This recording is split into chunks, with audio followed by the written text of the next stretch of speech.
Hey guys, today we're going to talk about exponent properties. So the first one is the product of powers property, and it says if you multiply powers with the same base, then you add the exponents. So for example, if I had x cubed and I multiplied it by x to the 5th, that would be x to the 3 plus 5, or x to the 8th. The next one is the quotient of powers property. And this one says if you divide powers with the same base, then you subtract the exponents. So for example, if I have x to the 10th power and I divide it by x to the 3rd power, 10 minus 3, that would be x to the 7th. All right, the power of a power property says if I have a power raised to a power, I multiply the exponents. So for example, I'm just going to use a number. If I have 5 cubed and I raised it to the 7th power, that would be the same thing as 5 to the 3 times 7 is 21st power, which is a humongous number. All right. The power of a product says when I have a product, which is just a couple things or more being multiplied, raised to a power, that both factors get that power. So x would get an exponent of a and y would get an exponent of a.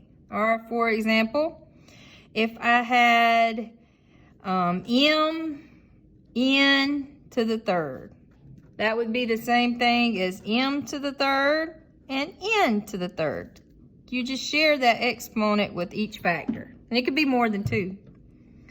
All right, the power of the quotient says if I have a quotient or some things being divided and it's raised to a power, then the numerator and the denominator get that power. So the numerator gets an exponent of a, the denominator gets an exponent of a. Or, for example, if I had 7 over 2 to the 4th power, that would be the same thing as 7 to the 4th power divided by 2 to the 4th power. All right, negative exponents. So when you have a power and the exponent is negative, you're going to do the reciprocal and that exponent will become positive. So if I do 1 over a instead of a negative n, it'll be a positive n. Y'all, that works both ways. If I had a fraction and I had something with a negative exponent in the denominator, to make it a positive exponent, I would move it to the numerator. So for example, if I had 5 to the negative 3, that would be the same thing as 1 over 5 to the positive 3. All right, and then the last one is the easiest, 0 exponent. Anything raised to the 0 power equals 1. So if I had, I don't know, 1,000,000 raised to the 0 power, that still just equals 1. All right, let's do some beefy examples of this stuff, okay?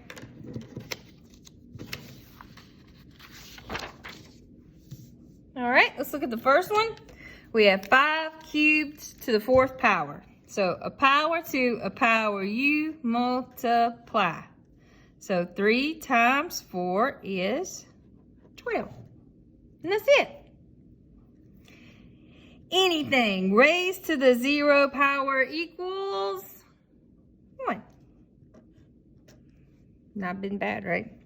All right, for number 3, we're multiplying this times this. So no exponents. If there were exponents outside the parentheses, we would have to handle that first. So just numbers are numbers. 12 times 4 is 48. All right, when you multiply powers that have the same base, what do you do with these exponents?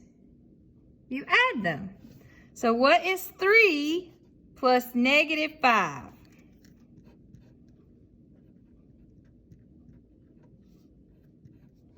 And then for the y, you would have negative 4 plus 4. I mean, obviously, we're going to simplify that, right? So I'm bringing down the 48. 3 plus negative 5 is negative 2.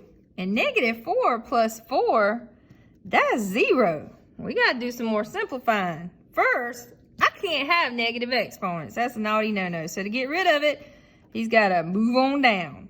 And anything raised to the 0 just equals 1, right? 1 times 48 is 48. And we move this x to the bottom, so now this exponent is positive.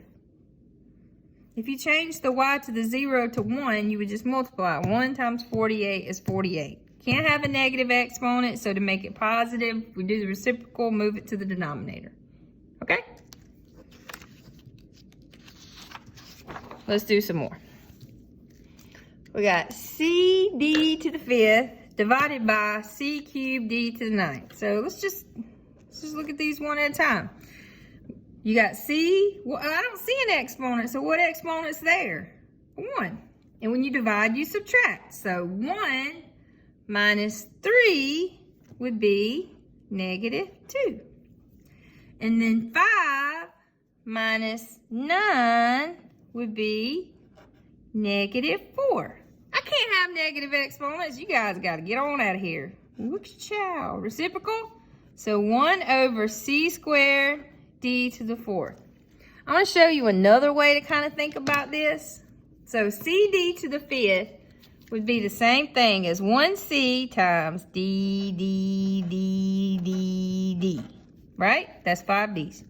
And on bottom, you got 3 c's, c, and 9 d's. 1, 2, 3, 4, 5, 6, 7, 8, right? 1, 2, 3, 4, 5, 6, 7, 8, 9. Sorry, it's been a long day. All right, and then if it's on top and on bottom, it can cancel it out, right? Or if it's in the numerator and denominator. So this C would cancel out with that C, and then this D with that D, and this D with that D, and this one, and that one, and this one, and that one, and this one, and that one. And what are you left with? There's just the 1 on top, right? Anything divided by itself is 1. And on bottom, I got 2 C's, or C squared. And on bottom, I got 4 D's, or D to the 4th. And these rules just make doing this way easier. Okay? Let's look at number 5. We're multiplying again, so 12 times 3 is 36. When you multiply, you add the exponents. So 3 plus negative 3 would be 0. And then 6 plus negative 5 would be 1. And then I'm just going to simplify it because g to the 0 is just 1. 1 times 36 is 36. H to the 1, I can just write H. You don't have to leave the 1 there. We know it's there. Okay? Let's do some more. 2 to the 5th times 2 to the 6th. When you multiply powers with the same base, you add the exponents. So that would be 2 to the 5 plus 6 is 11. All right, again, instead of a dot, we got a time symbol, but you're going to do the same thing. When you multiply powers with the same base, you're going to add the exponents. So 4 plus negative 8 would be negative 4. We can't have a negative exponent, so we got to get out of here. Kick it to the bottom. Reciprocal, so that'll be 1 over 5 to the positive 4. All right, let's look at number 8. When you divide powers with the same base, what do you do with these exponents? You subtract. And 11 minus 3 is 8. 2 more.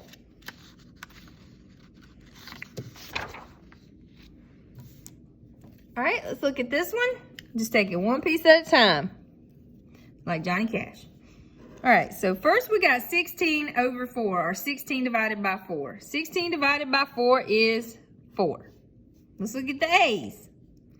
When you divide, what do you do with the exponents? You subtract. 5 minus 2 is 3. Now let's look at the B's. 7 minus 3 is 4. Wait a minute. What happens when you have the exact same thing on top and on bottom? They cancel out. So that's my answer. What if I didn't have another C? What if I only had the one C? You would just leave it where it is. There would be nothing I could simplify with it. So if you can't simplify, just leave it where it is. But, you know, if you got a negative exponent, you got to handle that business. All right, one more. So I'm going to look inside to see if I can simplify anything. 4, an X, a Y, a Z. Nope, I sure can't. So I have a power of a product and a quotient. We got all sorts of stuff going on. So we have to share this with everything inside. So 4, X, Y, and Z. So 4 gets the cube. X cubed gets the cubed. Y squared gets the cubed. And in the denominator, Z to the 4th gets a cube. And now we totally got to simplify this. I'm going to go ahead and do this because that's not too big of a number. 4 cubed is 4 times 4, which is 16. And 16 times 4 is 64. All right. A power to a power u multiply. 3 times 3 is 9. Same thing. Power to a power u multiply. 2 times 3 is 6. One more time. Power to a power, you multiply, and 4 times 3 is 12. And none of these powers have the same base, because this has a base of X, this has a base of Y, this has a base of Z. So I am as simplified as I can get. Hope you have a great rest of the day.